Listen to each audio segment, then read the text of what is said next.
while ago, I made a video on the hand signals used by the British Army in 1914. Today, we're going to have a look at the whistle signals which were used in conjunction with them. I hope this will be useful for living historians and reenactors like myself, but also it's just interesting to hear the same sounds that our ancestors heard over 100 years ago. Many will be familiar with the image of British soldiers going over the top during the First World War to the sound of an officer's whistle. But when we look at the original training manuals of the period, the official whistle signals are slightly different. Whistle signals were actually used primarily to draw attention to hand signals, with only 3 types of whistle blasts having additional meanings. The reasons for this were simple. Firstly, the sound of a whistle was more likely to be heard during battle, while a vocal command would not carry as far. This was also why hand signals were so important. Additionally, it helped to maintain the element of surprise, as if the men could hear an officer shouting orders, it was likely that the enemy could too. And since British officers before the war were expected to be fluent in either French or German a year after commissioning, the chances that an enemy officer would understand English were high enough to cause concern. As discussed in the video on hand signals, a short whistle blast was used to draw attention to the hand signal. The men were trained to look into the commander upon hearing this blast, and then the hand signal was to be given once the commander had ensured that every man was paying attention.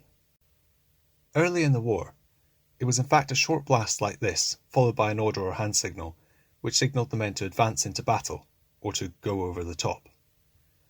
As the war progressed, it's possible that a longer blast came into use. Evidence for this is rather circumstantial. In 1914, a long whistle blast was in fact the signal for ceasefire. This was used throughout a soldier's training, so that he would react instinctively upon hearing it and stop firing his rifle. This was perhaps one of the most important signals, and so the long blast was used to ensure that it was heard over the sound of gunfire. Another distinct whistle blast was the rally signal. This consisted of a series of short blasts, and was used when the close hand signal could not be seen. This was essential during night operations, but also in thick fog or in close country. The final type was the alarm signal. This was a series of long and short blasts, and was used in a variety of situations, usually when under attack. This was more often used by scouts than commanders, for example if the enemy was suddenly sighted and was preparing to attack, or by outpost commanders if they were attacked, to give the main body of a force time to defend themselves. The British Expeditionary Force of 1914 was one of the first truly modern armies, and as such it's perhaps unsurprising that it adopted such a complex system of signals in the field.